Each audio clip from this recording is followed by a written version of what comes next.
కాబట్టి మనం కూడా బలలో చేయడం పూర్వము, మన రక్తమాంసంలో చేయడం పూర్వము మనం కూడా మనమే పరీక్షించుకునే వారనే యోగ్యమైన రీతిలో చేయవేయాలని దేవుని ఆశ. కాబట్టి మొదటి కొరింథీయులకు రాసిన పత్రిక 11వ అధ్యాయము, మొదటి కొరింథీ 11వ అధ్యాయము 23వ వచనం నుంచి కొన్ని వచనాలు మార్చి చదువుకుంటాం. మొదటి కొరింథీయులకు రాసిన పత్రిక 11వ అధ్యాయము 23వ వచనం నుంచి కొన్ని వచనాలు మార్చి చదువుకుందాం. నేను ఒక వచనం చదువుతాను, మీరు ఒక వచనం చదవండి. నేను నీకు అప్పగించిన దానిని ప్రభువు వలన పొందితిని. ప్రభువు అయిన యేసు తాను అప్పగింపబడిన రాత్రి ఒక రొట్టె తీసుకొని కృతజ్ఞతాస్తుతులు చెల్లించి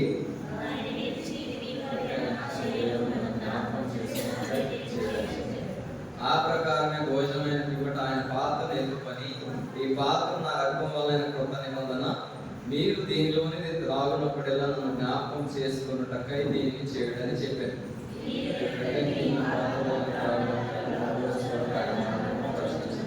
కాబట్టి ఎవడు అయోగ్యంగా ప్రభు యొక్క రొట్టెను తిన్నునో లేక ఆయన పాత్రలోని త్రాగునో వాడు ప్రభు యొక్క శరీరం గురించి ఆయన రక్తం గురించి అపరాధి అగును. ప్రతి మనుషుడు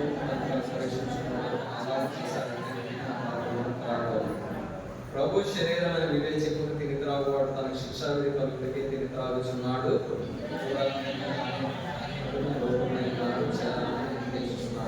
అయితే మనలను మనమే విమర్శించుకొని ఎడల తీర్పు పొందక పోదు. చాలు, దేవుని సహాయం కొరకు ప్రార్థన చేసుకుందాం.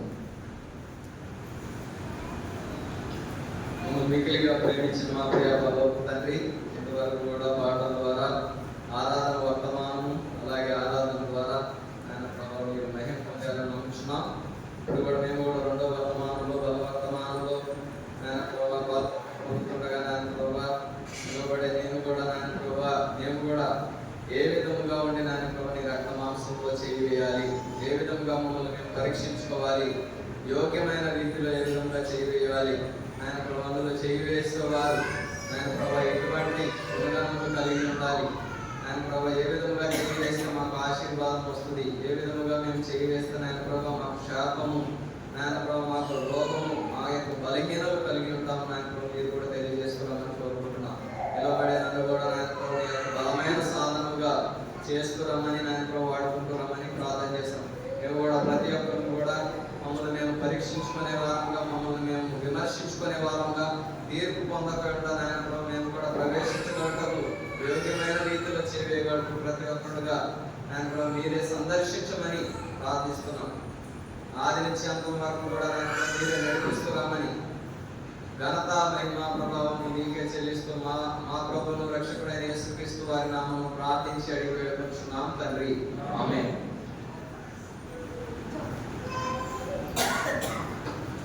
కాబట్టి ప్రతి వారం కూడా మనము ఆయన బలంలో చేసే ప్రతిసారి కూడా జ్ఞాపకం చేసుకునే వారంగా ఉంటాము. అలాగే రెండవదిగా ఏం చేసే వారంగా ఉంటాం, పరీక్షించుకునే వారంగా ఉంటాము. మూడవదిగా విమర్శించుకునే వారంగా ఉంటాం. జ్ఞాపకం చేసుకోవాలంట, ప్రచురించే వారంగా ఉండాలి, పరీక్షించుకునే వారుగా ఉండాలి, విమర్శించుకునే వారుగా ఉండాలి. ఈరోజు మన ధ్యానం కొరకై ఏ విధముగా మనము పరీక్షించుకోవాలనే కొన్ని విషయాలు మనం కూడా చూసుకొని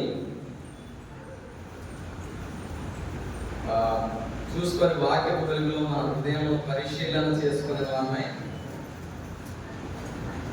ఎఫెసీయులకు రాసిన పత్రిక 5వ అధ్యాయం 15వ వచనం. ఎఫెసీ 5:15. దినములు చెడ్డవి కనుక, చదవండి తీసుకున్నారు. దినములు చెడ్డవి కనుక మీరు సమయమును పోనీయక సద్వినియోగం చేసుకొనుచు అజ్ఞానుల వలె కాక జ్ఞానుల వలె నడుచుకున్నట్లు జాగ్రత్తగా చూచుకొనుడి. ఇందు నిమిత్తము మీరు అవివేకులు కాక ప్రభు యొక్క చిత్తం ఏమిటో గ్రహించుకొనుడి, మరియు మద్యముతో మత్తులై ఉండకుడి, దానిలో దుర్వ్యాపారం కలదు, అయితే ఆత్మపూర్ణులై ఉండుడి. కాబట్టి దేవుని వాక్యం ఏం సెలవిస్తుందంటే, దినములు చెడ్డది కనుక. ఏంటంట దినాలు? ఏంటంట దినములు చెడ్డది కనుక. మనం ఏ దినాల్లో ఉన్నామంటారు? ఏ దినాల్లో? మంచి దినాల్లో ఉన్నామా? చెడు దినాలలో ఉన్నాము. కాబట్టి రీసెంట్ గా చూసుకున్నట్లయితే ఇండియాలో ఎటువంటి పరిస్థితులు అయితే చూడకూడదు అనుకున్నామో, ఎటువంటి వార్తలు అయితే వినకూడదు అనుకుంటున్నామో, చూడకూడనివి చూడాల్సి వస్తుంది, వినకూడనివి వినాల్సి వస్తుంది. భారతదేశానికి ఉన్న గొప్పతనం ఏంటంటే డెమోక్రాటిక్ కంట్రీ. అంటే ఏంటంటే వివిధ రకములైన, వివిధ భాషలు కలిగిన, వివిధ మతములు కలిగిన వారందరూ కలిసి ఉండే ప్రదేశమే భారతదేశం. దీని యొక్క గొప్పతనం ప్రపంచంలో చాలా ప్రఖ్యాతిగాంచింది. కానీ ఇటువంటి డెమోక్రసీ ఉన్న ఇండియా ఏమవుతుందంటే ఇప్పుడు దీని యొక్క డెమోక్రసీ విచ్ఛిన్నమైపోతుంది, కూలిపోయేదిగా ఉన్నది. మనుషుల మీదకి మనుషులు, లేకపోతే కులముల మీదకి కులములు, మతముల మీదకి మతములు ఏమైపోతున్నాయి అంటే రెచ్చగొట్టే పరిస్థితులుగా ఉన్నాయి. మనుషులను మనుషులు చంపుకునే పరిస్థితి, మనుషులను మనుషులు తిట్టుకునే పరిస్థితి. కాబట్టి దేవుని వాక్యం ఏం సెలవిస్తుందంటే దినములు చెడ్డవి గనుక సమయమును పోనీయక సద్వినియోగము చేసుకొనుచు అజ్ఞానుల వలె కాక జ్ఞానుల వలె నడుచుకొనున్నట్లు జాగ్రత్తగా చూచుకొనుడి. దినములు అంత్య దినములలో ఉన్నాము, అపాయకరమైన దినములలో ఉన్నాం, చెడ్డ దినములలో ఉన్నాం. కానీ మనం జ్ఞానుల వలె ఉన్నామా, అజ్ఞానుల వలె ఉన్నామా? సమయం సమీపించిన కొలది మనము జాగ్రత్త కలిగి ఉండాలంట. కాబట్టి భూకంపాలు కలుగుతున్నాయి, యుద్ధాలు కలుగుతున్నాయి. అన్ని దేవుడు చెప్పిన ప్రతిదీ కూడా ఎంతో దూరంగా లేదు, ఎంతో దూరంగా లేదు. కాబట్టి మనం ఏ విధంగా ఉన్నాం, మన యొక్క క్రైస్తవ జీవితము ఏ విధంగా ఉన్నది. కాబట్టి మనం చూసుకోవాల్సిన జాగ్రత్తలు ఏంటంటే ఒక 4-5 విషయాలు నేను చెప్తాను. ఏ విషయాలు మనం జాగ్రత్త కలిగి ఉండాలని కొన్ని విషయాలు చూసుకొని ఆ విషయాలు మనం జాగ్రత్త కలిగి ఉన్నామా లేదా అని పరీక్షించుకునే వారమే వాక్యపు వెలుగులో, ఆ పరీక్ష కలిగిన వారమే యోగ్యమైన రీతిలో దేవుని బలలో చేయాలని దేవుని ఆశయం. మొదటిగా దేని విషయంలో మనం జాగ్రత్త కలిగి ఉండాలి? మొదటి విషయం ఏంటంటే వినుటలో జాగ్రత్త కలిగి ఉండాలి.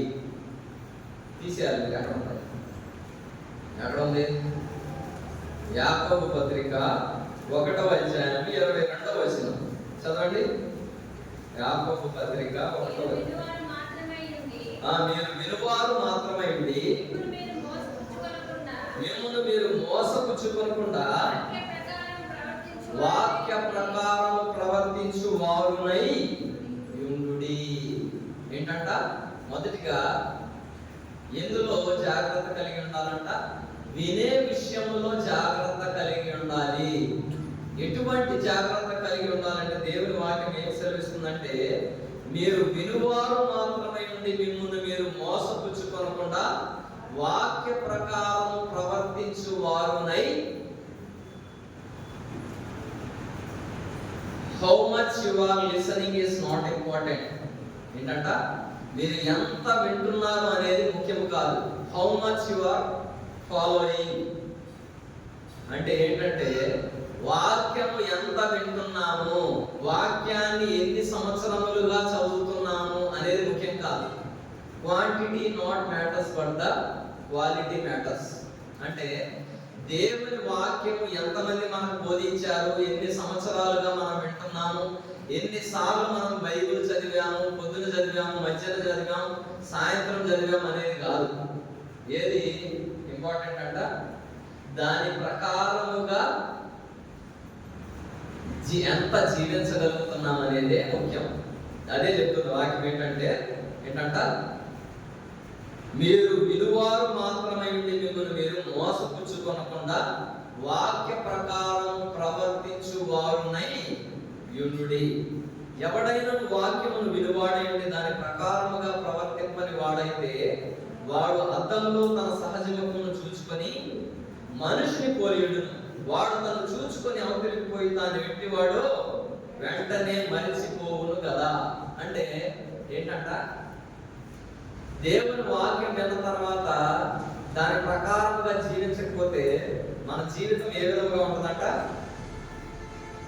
దేవుని వాక్యము విని మర్చిపోతే, దాని ప్రకారంగా జీవించకపోతే, ఎవడైనా ఒక వ్యక్తి పొద్దున్నే స్నానం చేసిన తర్వాత అద్దం ముందుకు వెళ్ళి మొహాన్ని చూసుకొని తర్వాత అద్దం పక్కకి వెళ్ళిపోయి ఏం చేస్తాడంటే తన ముఖాన్ని, ఇప్పుడు నా మొహం ఎలా ఉందో నాకు తెలుసా, పొద్దున్న చూసుకున్నా 2-3 సార్లు చూసుకున్నప్పుడు ఏది ఎలా ఉందో తెలిసింది. ఇప్పుడు మీ అందరి ముందు నిల్చున్నా, మీకు కనపడతాను, నేను ఎలా ఉన్నా నాకు తెలియదు, మీరు ఎలా ఉన్నారో నాకు తెలుసు. పొద్దున్న టిఫిన్ చేయడానికి వెళ్ళాక టిఫిన్ చేసేసిన తర్వాత చేయగడుకొని మూతి కడుక్కున్నా, డబ్బులు ఇవ్వడానికి వెళ్తే నా పక్కన నా ఫ్రెండ్ తెలిసినోడు వచ్చి మూతి మీద ఏదో ఉందా దుడుచుకోరా అన్నాడు. అంటే ఏంటి, నాకు కనపడట్లా. ఎవరికి కనపడుతుంది? అద్దం దగ్గరికి వెళ్ళి కడుక్కొని చూసుకొని వచ్చాయి, కానీ ఇక్కడ ఏదో దుడుచుకోమన్నాడు. కాబట్టి మనం కూడా జాగ్రత్త ఏంటంటే, దేవుని వాక్యం దేవుని సన్నిధికి వచ్చి వింటున్నాం. దేవుని వాక్యాన్ని విన్నప్పుడు దేవుని వాక్యం అంతా ఏం చేస్తుందంట?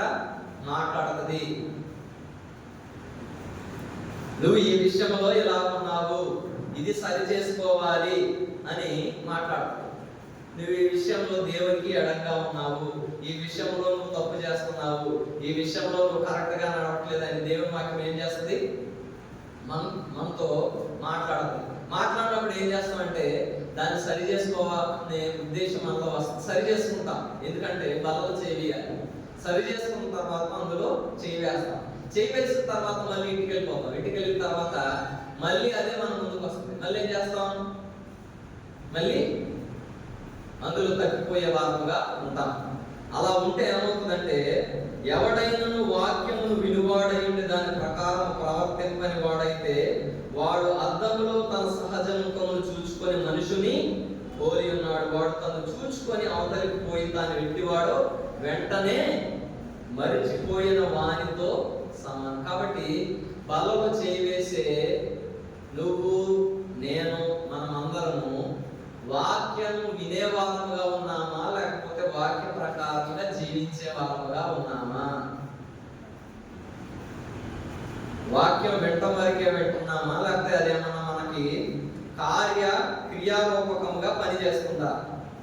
కాబట్టి అలా లేకపోతే మన జీవితం ఏ విధంగా ఉంటుందంటే, తీతు రాసిన పత్రిక 1వ అధ్యాయము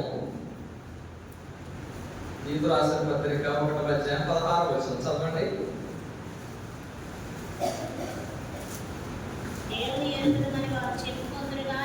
దేవుని ఎరుగుదమని వారు చెప్పుకొందురు గాని అసహ్యులను అవిధేయులను ప్రతి సత్కార్యము విషయములో భ్రష్టులనై ఉండి తమ క్రియల వలన ఆయనను ఎరుగమన్నట్టున్నారు. అంటే ఆయనను ఎరుగమని వారు క్రియలలో ఆయనను ఎరుగమన్నట్టున్నారంట. మాటలలో ఏ విధంగా ఉన్నారంట? ఎరిగిన వారుగా ఉన్నారు, కానీ క్రియలలో ఆయనను ఎరగని వారుగా ఉన్నారంట. కాబట్టి ఆయన బలలో చేవేసే నీవు, నేను, మనమందరం కూడా వినే విషయంలో ఏ విధముగా ఉన్నాము? విన్న వాక్యం మన హృదయంలో ఏమన్నా పనిచేస్తుందా? ఆ వాక్య ప్రకారంగా జీవించగలుగుతున్నామా లేదా అనేది ప్రశ్న. కాబట్టి ఏం చెప్పాను, ఎంత వాక్యము విన్నామన్నది కాదు, ఎన్ని సంవత్సరాల నుంచి దేవుని సన్నిధికి వస్తున్నామన్నది కాదు, ఎంత పొడుగు ఆరాధన చేస్తున్నామన్నది కాదు. ఏది ముఖ్యమంట? వాక్య ప్రకారముగా జీవించగలుగుతున్నామా లేదా, అది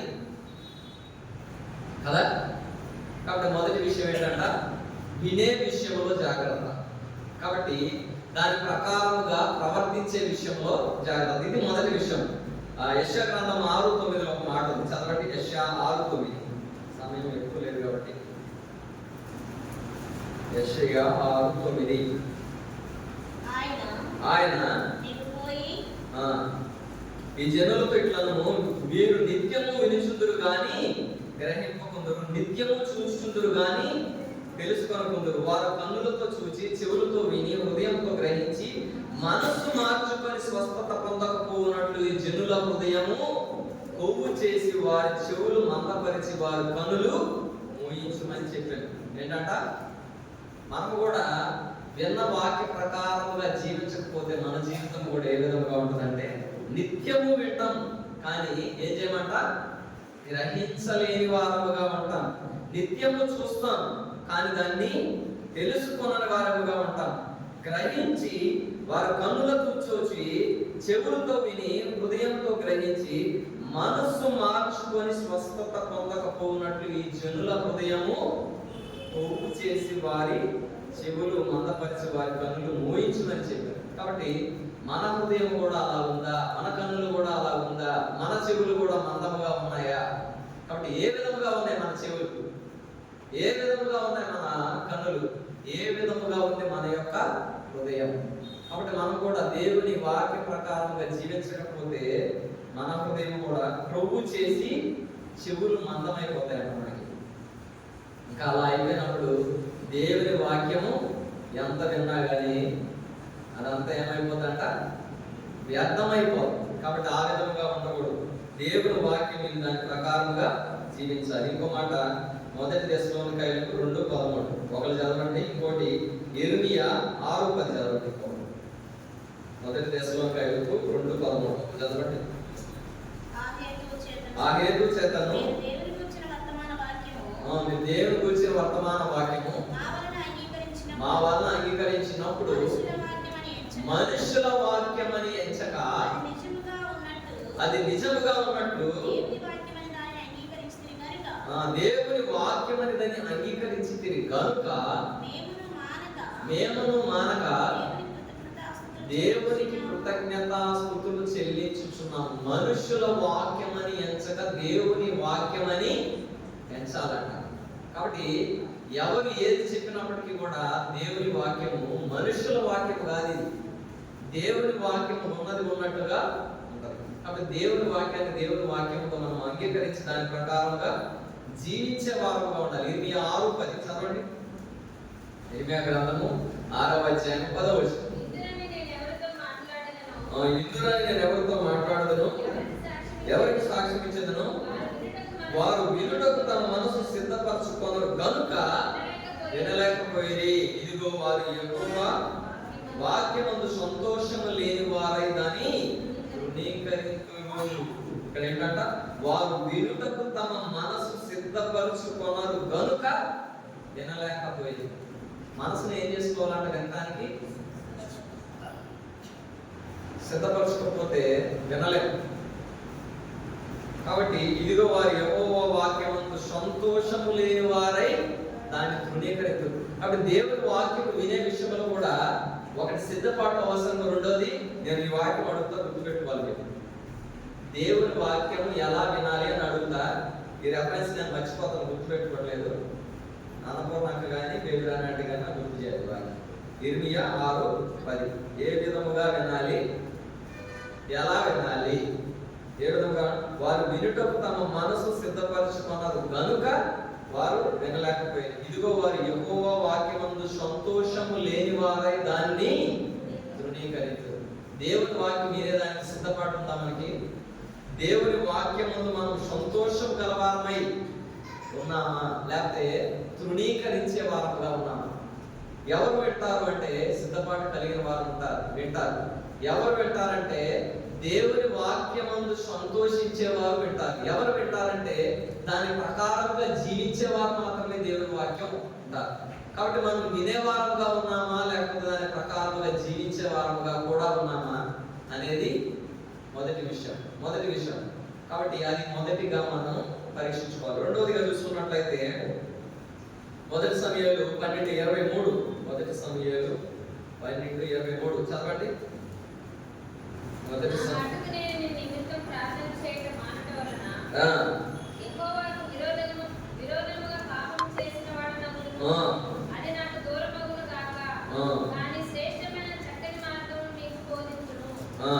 చాలు. నా మట్టుకు నేను మీ నిమిత్తం ప్రార్థన చేయడం మానుట వలన యెహోవాకు విరోధముగా పాపము చేసిన వాడనగును, అది నాకు దూరమగును గాక.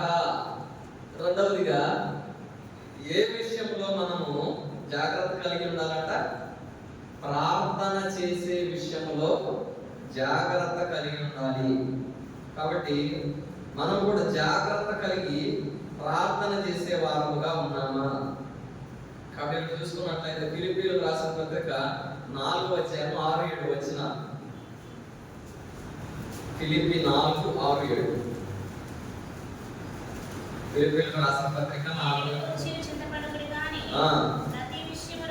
ప్రతి విషయంలోనూ ప్రార్థన విజ్ఞాపనముల చేత కృతజ్ఞతాపూర్వకముగా మీ విన్నపములను దేవునికి తెలియజేయుడి. అప్పుడు సమస్త జ్ఞానములకు మించిన దేవుని సమాధానము యేసుక్రీస్తు వలన మీ హృదయములకును మీ తలంపులకును కావలి ఉండును. కాబట్టి దేనిని గూర్చియు చింతింపకుడి కానీ ప్రతి విషయములోనూ ప్రార్థన విజ్ఞాపనముల చేత కృతజ్ఞతాపూర్వకంగా మీ విన్నపములను దేవునికి ఏం చేయాలంట? కాబట్టి దేనిని గురించి చింతింపకుడి కానీ. కాబట్టి మనకి ఏదైనా కష్టము, నష్టము, వ్యాధి, బాధ ఏదైనా వస్తే మనం ఏం చేస్తాం? ప్రార్థన చేస్తాం కదా? అవునాక ప్రార్థనే చేస్తాం. ప్రతి దానికి ప్రార్థన చేస్తాం. కష్టం వచ్చినా ప్రార్థన చేస్తాం, నష్టం వచ్చినా ప్రార్థన చేస్తాం. ఏదైనా జ్వరం వస్తే మాత్రం హాస్పిటల్కి వెళ్తాం. అన్నిటికీ ప్రార్థన చేస్తాం కానీ జ్వరం వస్తే మాత్రం ప్రార్థన చేయం. దేవుని వాక్యం ఏం సెలవిస్తుందంటే దేనిని గూర్చి చింతింపకుడి కానీ ప్రతి విషయంలోనూ ప్రార్థన విజ్ఞాపనముల చేత కృతజ్ఞతాపూర్వకంగా మీ విన్నపములను దేవునికి తెలియజేయండి. ప్రతి విషయంలో కూడా మనం ఏం చేయాలంట? ప్రార్థన చేయాలంటే ఏ విధంగా చేయాలంటే ప్రార్థన విజ్ఞాపనముల చేత కృతజ్ఞతాపూర్వకంగా మీ విన్నపములను దేవునికి తెలియజేయండి. ఇంకో మాట కూడా ఉంది. రోమీయులకు రాసిన పత్రిక 8:26 రోమ 8:26 చదవండి. అటువలే ఆత్మయు మన బలహీనతను చూచి సహాయం చేయుచున్నాడు. ఏలయనగా మనం యుక్తముగా ఎలాగూ ప్రార్థన చేయవలనో మనకు తెలియదు కానీ ఉచ్చరింపు శక్యము కాని మూలుగులతో ఆ ఆత్మ తానే మన పక్షముగా విజ్ఞాపనము చేయుచున్నాడంట. కాబట్టి ఆత్మ తానే మన పక్షముగా విజ్ఞాపన చేయడం. కాబట్టి ప్రార్థన చేసే విషయంలో ప్రార్థించే వారముగా ఉన్నామా? ఏదైనా ఇరుకు కలిగినా, ఇబ్బంది కలిగినా, కష్టము వచ్చినా, నష్టము వచ్చినా, వ్యాధి వచ్చినా, బాధ వచ్చినా, బాధ అయినా, లేమైనా, కలిమైనా, బలిమైనా, ఏ సందర్భంలోనైనా ఏ సమయంలోనైనా మనం ఏం చేయాలంట? ప్రార్థన చేసే వారంగా ఉంటాం. ప్రార్థన బదులు మనం ఏం చేస్తామంటే చింతించే వారంగా ఉంటాం. కానీ దేవుని వాక్యం ఏం సెలవిస్తుందంటే దేనిని గూర్చియు చింతింపకుడి కానీ ప్రార్థన విజ్ఞాపనముల చేత కృతజ్ఞతాపూర్వకంగా మీ విన్నపములను దేవునికి తెలియజేయండి. రెండోది ఏ విషయం? ప్రార్థించే విషయంలో జాగ్రత్త కలిగి ఉండాలి. మొదటి విషయం ఏమిటి? వాక్యము విని దాని ప్రకారముగా ప్రవర్తించి జీవించే విషయంలో జాగ్రత్త. రెండవది ప్రార్థించే విషయంలో జాగ్రత్త కలిగి ఉండాలి. మూడో విషయం ఏమిటంటే హెబ్రీయులకు రాసిన పత్రిక 13:16 హెబ్రీ 13:16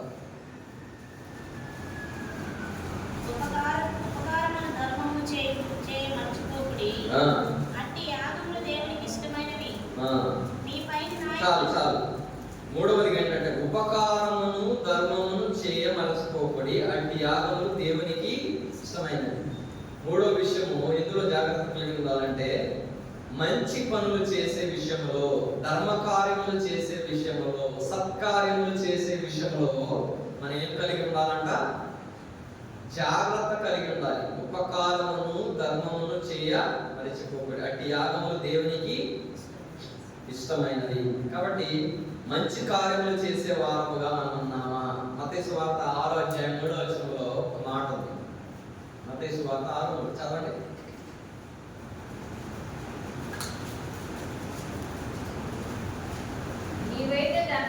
ఏవైతే ధర్మం చేయనప్పుడు నీ ధర్మము రహస్యముగా నుండు నిమిత్తము నీ కుడి చేయి చేయనది నీ ఎడమ చేతికి తెలియకుండా వలెను. ఏంటంట? నువ్వైతే ధర్మం చేయనప్పుడు నువ్వు కుడి చేతితో చేసేది దేనికి తెలియకుండా అంటే ఏంటి? నీకు తెలియదా?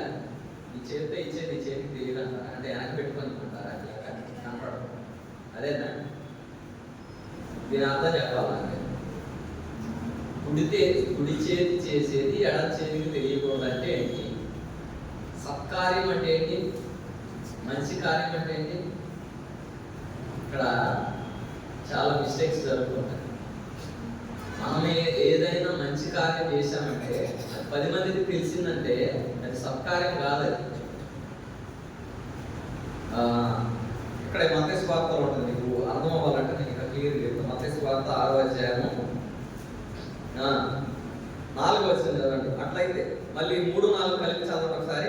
నీవైతే ధర్మము చేయనప్పుడు నీ ధర్మము రహస్యముగా నుండి నిమిత్తము నీ కుడి చేయి చేయనది నీ ఎడమ చేతికి తెలియకుండా వెళ్ళను.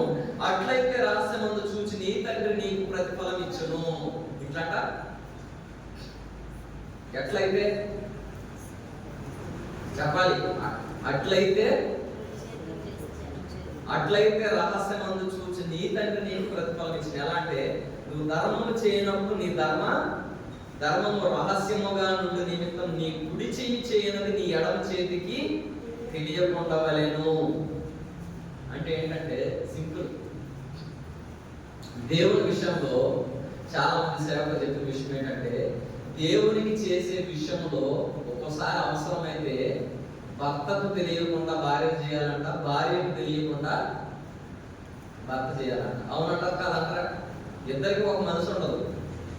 కొంతమంది భర్త దేవునికి ఇవ్వాలని ఆశ కలిగి ఉంటే భార్యకు ఉండదు, భార్యకి చేయాలని ఉంటే భర్తకు ఉండదు. అది ఏ కార్యమైనా కానీ, ఏ ధర్మ కార్యమైనా, ఏ సత్కార్యమైనా, ఏ లేనోడికి ఇవ్వడం కానీ, పెట్టే విషయంలో కానీ, లేకపోతే వేదనకి ఇచ్చే విషయంలో కానీ, దేవుని మందిరానికి ఇచ్చే విషయంలో కానీ, మందిర సేవకులకు అయితే ఏంటి, పరిచర్యకి, దేని నిమిత్తమైన దేవుని వాక్యం ఏం సెలవుస్తుందంటే జాగ్రత్త కలిగి ఉండాలి. ఏ జాగ్రత్త అంటే నీవైతే ధర్మము చేయనప్పుడు నీ ధర్మము రహస్యముగా నుండి నిమిత్తము నీ కుడి చేయి చేయనది నీ ఎడమ చేతికి తెలియకుండా వలెను.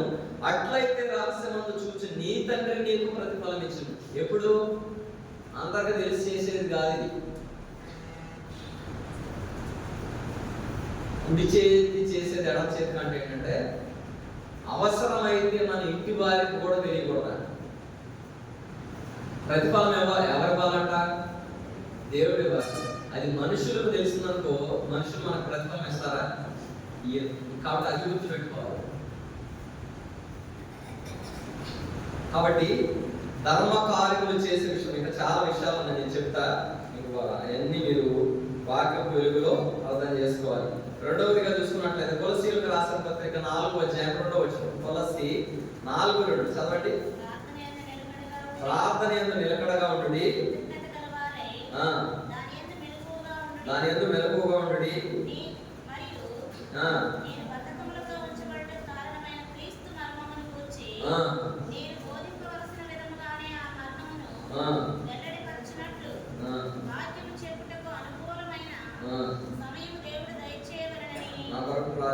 ప్రార్థన యందు నిలకడగా ఉండుడి, కృతజ్ఞతగా గలవారై దాని యందు మెలకువగా ఉండుడి. కాబట్టి ప్రార్థన చేయడమే కాదు, ప్రతిసారి ప్రార్థనతో పాటు ఏం కలిగి ఉండాలంట? కృతజ్ఞత కలిగిన వారుగా ఉండాలి. కృతజ్ఞత ఇంగ్లీష్ ఏమంటారంటే థ్యాంక్స్ గివింగ్ అంటారు. ఎవరైనా ఏదైనా మనకు ఒకటి చేశారంటే దానికి ఏం చెప్తాం? థ్యాంక్స్ చెప్తాం. అలాగే దేవుడు మనం ప్రార్థన చేసినప్పుడు దేవుడు మనకి ఇచ్చిన దాన్ని బట్టి మనం కూడా దేవునికి ఏం చెల్లించాలంట? కృతజ్ఞత చెల్లించే వారుగా మనం ఉండాలి. అలాగే ఇంకా కొన్ని విషయాలు చూసుకుందాం. ఇందులో మత్తయి సువార్త 5:14, మత్తయి సువార్త 5వ అధ్యాయం 14 వచనం చదవండి.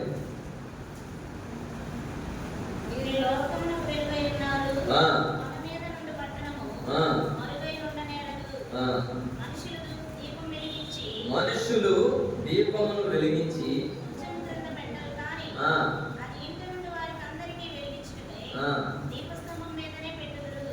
మనుషులు మీ సత్క్రియలను చూసి పరలోకముందున్న మీ తండ్రిని మహిమపరచునట్లు వారి ఎదుట మీ వెలుగు ప్రకాశింపనీయుడి. ఏంటిది వెలుగు? సత్క్రియలు, సత్క్రియలు అనే వెలుగు.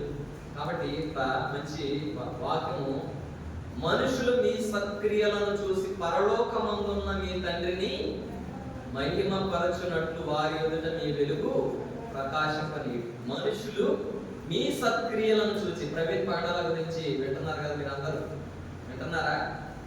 ఆయన మంచి మంచి చేసిన కార్యములను బట్టి ఆయన లేని వారికి ఏం చేశాడో, లేకపోతే తల్లిదండ్రులు లేని వారికి ఏం చేశాడో, లేకపోతే అనాథలకు ఏం చేశాడో, ఆయన సత్క్రియలు ఇప్పుడు ఏం చేస్తున్నాయి? దేశమంతటా మారుపోగుతున్నాయి. ఆయన గురించి ఎవరికి ఏం తెలియదు. ఆయన బ్రతికి ఉన్నప్పటికంటే చనిపోయిన తర్వాత ఆయన గూర్చిన సువార్త ఎక్కువ అయిపోతుంది. ఆయనను గురించి గొప్పగా చెప్పబడుతుంది, ఆయన సత్క్రియల గురించి గొప్పగా చెప్పబడుతుంది.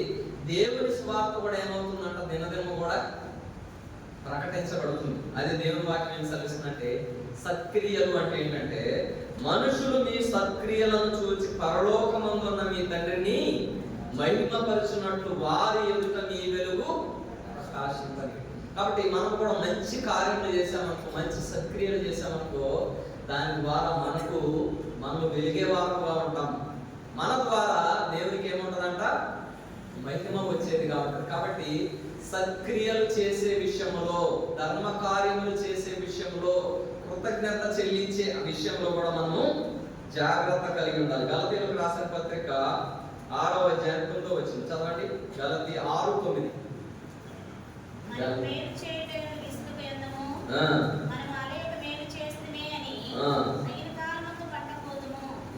ఇక్కడ చూసుకున్నట్లయితే, మనము మేలు చేయుట యందు విసుకక యుందుము, మనము అలయక మేలు చేసితిమే తగిన కాలమందు పంట కోతము. ఏంటంట? మనము మేలు చేయుట యందు విసుకక ఉండాలంట. మేలు చేయడంలో కూడా విసుకక ఉండటం అనేది ఉంటుందా? ఒక్కోసారి మేలు చేసే విషయంలో అలసిపోయే వారంగా ఉంటాం. ఏ విధంగా అంటే, మనకి ఎవరైనా మేలు చేస్తే మనం వాళ్ళకి మేలు చేస్తాం. ఎవరైనా మనకు మేలు చేయడం ఆపేస్తారనుకో, మనం ఏం చేస్తాం? ఇంక మేలు చేయమని అంటే ఏంటి? అలసిపోయాం మనం. కానీ దేవుడి వాక్యం ఏం సెలవిస్తుందంటే, మనము మేలు చేయుట యందు విసుకక యుందుము, మనము అలయక మేలు చేసితిమే తగిన కాలమందు. కాబట్టి మేలు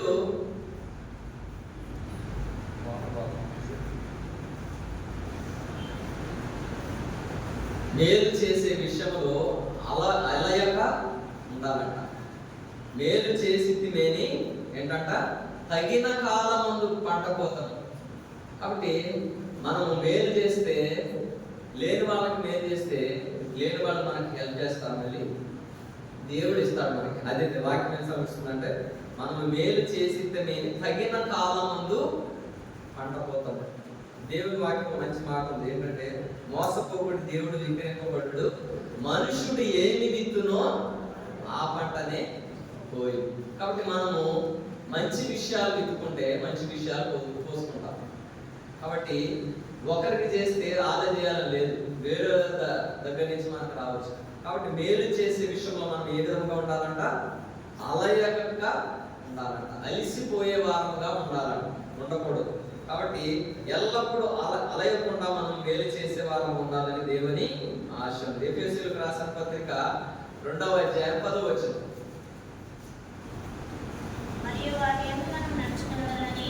మరియు మనము వాటి యందు నడుచుకొనవలెనని దేవుడు ముందుగా సిద్ధపరిచిన సత్క్రియలు చేయుటకై మనము క్రీస్తు యేసునందు సృష్టింపబడిన వారమై ఆయన చేసిన పని ఉన్నాం. ఇక్కడ ఏముంది మెయిన్ థింగ్? అక్కడ ఆయన సత్క్రియలు చేయుటగా మనం ఏం చేయబడ్డామంట? సిద్ధపరచబడ్డామంట. సత్క్రియలు చేయటానికి దేవుడు మనల్ని సిద్ధపరిచాడట. కాబట్టి మనం కూడా చేరికూడి వచ్చిన మనమందరం కూడా సత్క్రియలు చేసే వారముగా ఉన్నామా? సత్క్రియకు ఆపోజిట్ ఏముంది? దుష్క్రియలు. మన వల్ల ఏమన్నా ఉపయోగం ఉందా, లేకపోతే నష్టం ఉందా? చాలాసార్లు చాలా మంది మాట్లాడుతుంటారు, అరే నువ్వు నాకు మంచి చేయకపోయినా పర్వాలేదు కానీ చెడు మాత్రం చేయగా అంటారు. అంటే ఏంటంటే మీనింగ్, నువ్వు నాకు హెల్ప్ చేయకపోయినా పర్వాలా కానీ నాకు మాత్రం అపకారము చేయొద్దు. కాబట్టి సత్క్రియలు చేసేవారముగా ఉన్నామా, దుష్క్రియలు చేసేవారముగా ఉన్నామా? మన వలన మనకేమైనా లాభం ఉందా? మన వలన మన కుటుంబానికి ఏమైనా లాభం ఉందా? మన వలన మన సంఘానికి ఏమైనా లాభం ఉందా? మన వలన మన వాడకట్టుకి ఏమైనా లాభం ఉందా? ప్రశ్నించుకోవాలి. సత్క్రియలు చేయటానికి దేవుడు మనల్ని సిద్ధపరిచి ఉన్నాడు. కాబట్టి బలలో చేయవేసే నీవు నేను మనమందరం కూడా సత్క్రియలు చేసే వారముగా ఉన్నామో లేదో పరీక్షించుకోవాలి. చాలా విషయాలు ఉన్నాయి. 1 తిమోతి 6:17 చదవండి. 1 తిమోతి 6:17.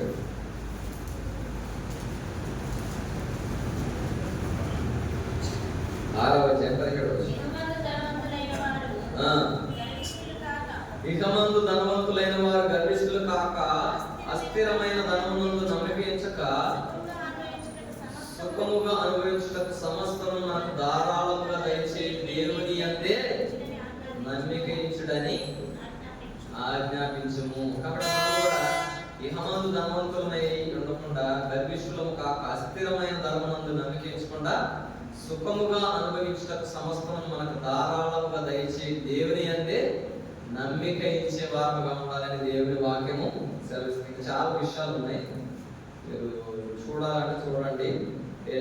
తీతు 3:18 సమయం లేదు కాబట్టి 5 నిమిషాలు ముగిస్తాం. తీతు 3:18 తీతుకు రాసిన పత్రిక 3:18. ఓకే, ఏప్రిల్ 13-16 3:8 క్షమించండి. దేవుని యందు విశ్వాసం ఉంచిన వారు సత్క్రియలను శ్రద్ధగా చేయడం మనసుంచు వారు మనసుంచినట్లు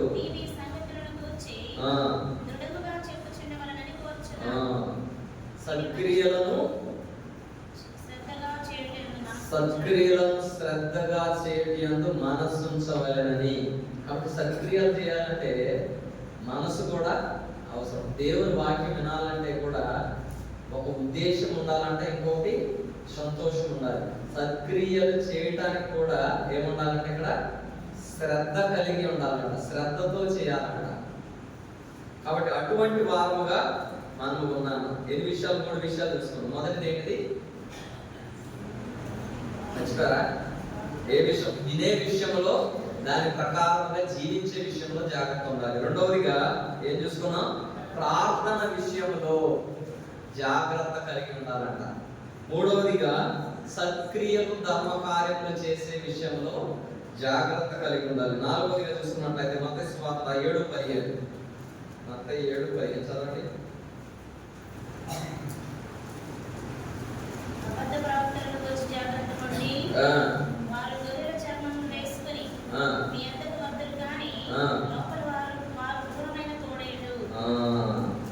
ఇంకోటి దేని గురించి జాగ్రత్త కలిగి ఉండాలంట?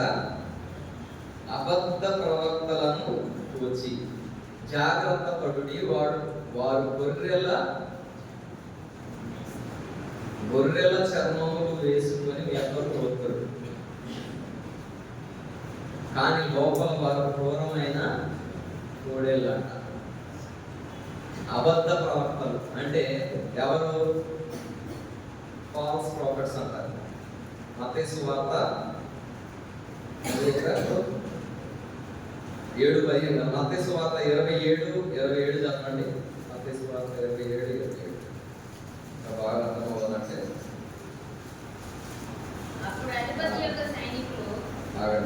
మత్తయి సువార్త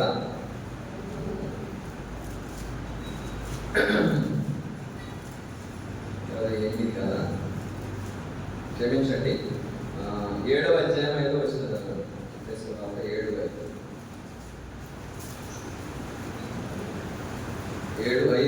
వేషధారి మొదటి నీ కంటిలో ఉన్న దూలమును తీసివేసుకును, అప్పుడు నీ సహోదరుని కంటిలో ఉన్న నలుసును తీసివేయటకు నీకు తేటగా కనపడను. కాబట్టి మనం కూడా పరీక్షించుకునే, మనం కూడా మొదట మనలను మనమే పరీక్షించుకోవాలన్న, మనలను మనమే విమర్శించుకోవాలన్న. కాబట్టి ఇతరులను పరీక్షించే వారముగా మనము ఉండకూడదన్న, ఇతరులను విమర్శించే వారముగా ఉండకూడదన్న. బైబిల్ గ్రంథంలో చెప్పబడిన మాట ఏంటంటే, వేషధారి మొదట నీ కంటిలో ఉన్న దూలమును తీసివేసుకొను, అప్పుడు నీ సహోదరుని కంటిలో ఉన్న నలుసును తీసివేయటకు నీకు తేటగా కనపడును. కాబట్టి మనం కూడా చాలాసార్లు మానవులముగా బలహీనులుగా ఏమైపోతామంటే, ఇతరులను పరీక్షించే వారంగా ఉంటాం, ఇతరులను విమర్శించే వారంగా ఉంటాం. మనలను మనమే విమర్శించుకొని ఎడల తీర్పు పొందకూడదు. ఇతరులను విమర్శిస్తే ఏమైపోతామంట, మనం తీర్పు పొందే వారంగా ఉంటాం. కాబట్టి మనల్ని మనం పరీక్షించుకునే వారంగా ఉన్నామా, లేకపోతే ఇతరులను పరీక్షించే వారంగా ఉన్నామా, లేకపోతే ఇతరులను విమర్శించే వారంగా ఉన్నామా? కాబట్టి ఏ విధంగా ఉన్నామనేది మనం కూడా పరీక్షించుకోవాల్సిన అవసరత ఉన్నది. ఇది 4వ విషయం. అబద్ధ ప్రవక్తలను గురించి, వేషధారులను గురించి మనం కూడా జ్ఞానం కలిగి ఉండాలి, జాగ్రత్త కలిగి ఉండాలి. ఆఖరిగా చూసుకున్నట్లయితే మత్తయి సువార్త 10వ అధ్యాయం 17వ వచనం. మత్తయి 10:17.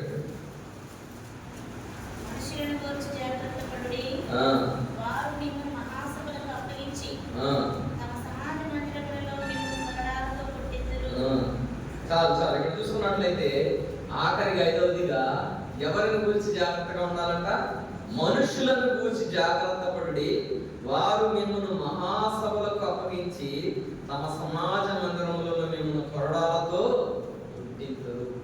మనుషులు నమ్మదగిన వారు కాదు. కాబట్టి మనుషుల విషయంలో కూడా మనం చాలా జాగ్రత్త కలిగి ఉండాలి. ఎవరిని నమ్మాలో ఎవరిని నమ్మకూడదో కూడా జాగ్రత్త కలిగి ఉండాలంట. కాబట్టి ఇర్మియా 9:4 ఒక మాట ఉంది. ఇర్మియా గ్రంథం 9వ అధ్యాయం 4వ వచనం. ఇర్మియా 9:4 చదవండి. మీలో ప్రతివాడును తన పొరుగువాని విషయమై జాగ్రత్తగా ఉండవలెను. ఏ సహోదరునినైనను నమ్మకుడి, నిజముగా ప్రతి సహోదరుడును తంత్రగుట్టయి తన సహోదరుని కొంపముంచును. ప్రతి పొరుగువాడును కొంచెములు చెప్పుటకై తిరుగులాడుచున్నాడు. సత్యము పలుకక ప్రతివాడును తన పొరుగువానిని వంచును. అబద్ధములాడుట తమ నాలుకలకు అభ్యాసం చేసి ఉన్నారు. ఎదుటివాని తప్పులు పట్టవలనని ప్రయాసపడు. ఏంటంట ప్రయాసం? ఏంటంట? ఎదుట వారి తప్పులు పట్టడానికి ఏం చేస్తున్నారంటే వీళ్ళు ప్రయాసపడేవారుగా ఉన్నారంట. వామ్మో! ప్రతి వాడు తన పొరుగువాని విషయమే జాగ్రత్తగా ఉండవాలి. ఏ సహోదరునినైనను నమ్మకుడి. ఇంకా నమ్మకం చాలా ఉన్నాయి, కానీ సమయం లేదు. ఎందుకంటే నిజముగా ప్రతి సహోదరుడును తంత్రగుట్టయి తన సహోదరుని కొంప ముంచావురా. ఎవరు? సహోదరుడేనంట. తంత్రగుట్టయి తన సహోదరుని కొంప ముంచును. ప్రతి పొరుగువాడును కొండెములు చెప్పుటకై తిరుగులాడుచున్నాడు. సత్యము పలుకగా ప్రతి వాడును తన పొరుగువారిని వచించును. అబద్ధములాడుట తమ నాలుకలకు ఏమైందంట? తమ నాలుకలకు అభ్యాసం చేసుకొని ఉన్నారు. ఎదుటి వారు తప్పులు పట్టవాలని ప్రయాసపడుతారంట. కాబట్టి బలలో చేయి వేసే మనం కూడా ఎదుట వారి మీద ఏంటంట?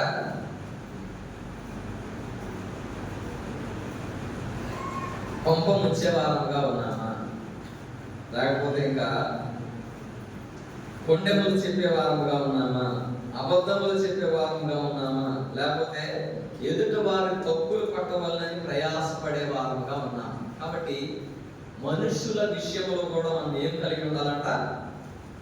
జాగ్రత్త కలిగి ఉండాలంట. లేకపోతే మా ఇంట్లోనే జరుగుతుంటది. ఏంటంటే మా నాన్నగారు ఉన్నప్పుడు చాలా మంది వచ్చేవారు. మందిరం రోడ్డు పక్కన ఉంటుంది కదా, వచ్చేసి ఏదో స్టోరీ చెప్పేసేవారు మా నాన్నగారి. ఆ ఊరు మాది, ఈ ఊరు మాది, పర్సు పోయింది, బ్యాగ్ పోయింది, బట్టలు పోయింది, ఆకలి వేస్తుంది అంటే మా నాన్నగారు ఏం చెప్పినా కూడా ఉత్తికినే నమ్మేసేవారు. ఏం చెప్పినా అదే సంగతి వల్ల నాకు వచ్చింది. మా అమ్మ పద్దా కట్టినప్పుడు ఎవరు ఏం చెప్తే నమ్మేటప్పుడు ఏది కరెక్టో ఏది అవ్వదో ఏదో కూడా తెలియదు, అన్నీ నమ్ముతూ అన్నీ చేసేస్తున్నట్టు అంటారు. కాబట్టి ఎవరేంటి అనేది తెలుసుకోవాలి. ఎవరేంటి అన్నది మా హృదయం నిండి ఉండు దానిని బట్టి ఎవరు మాట్లాడుతున్నారు. కాబట్టి లోపల ఉన్న దాన్ని బట్టి వస్తుంది. మనుషులు ఏ విధంగా పట్టుకోవచ్చు అంటే మాటలు బట్టి పట్టుకోవచ్చు, కానీ మనం ఆ మాటలు బట్టి పట్టుకోలేము. అది అందరికీ ఉండదు. పట్టుకోవాలనుకుంటే కానీ అంత ఉండదు, కొంతమందిగా ఉంటుంది. 4 మాటలు ఒక నిమిషం మాట్లాడితే పట్టేస్తారు. క్యాండిడేట్ తేడా ఉన్నట్టుగా జాగ్రత్త ఉండాలి. కాబట్టి మనుషుల విషయము మనం ఏముండాలంట, జాగ్రత్త కలిగి ఉండాలంట. 7:15 ఇదే ఉంది. కాబట్టి అబద్ధ ప్రవక్తల గురించి జాగ్రత్త పడి వారు గొర్రెల చర్మములు వేసుకొని మీ అందరూ వద్దురు, కానీ లోపల వారు క్రూరమైన గొర్రెల చర్మము కప్పుకొని వచ్చారంట, కానీ లోపల ఏ విధంగా ఉన్నారంట. నేను సింపుల్ లాజిక్ చెప్తాను. ఎవరు కాల్సండి.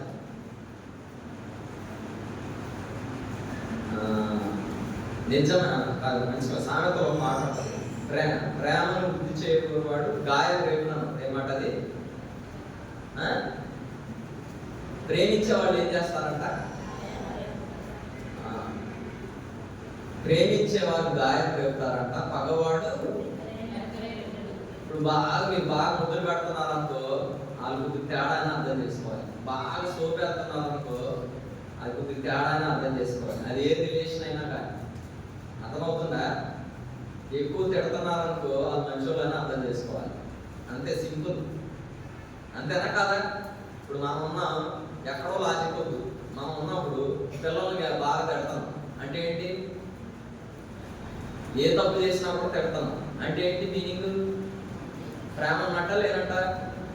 వాళ్ళు ఏ తప్పు చేసినా కూడా మంచిది, ఏం కాదు అని ఈసారి పోతే మళ్ళీ నెక్స్ట్ నుంచి ఏం చెప్పాను పతాకి ఇదే చెప్తున్నాను అనుకో, నేను ఏమన్నట్టు? ప్రేమ ఉన్నట్ట లేదా? అంతే, సింపుల్.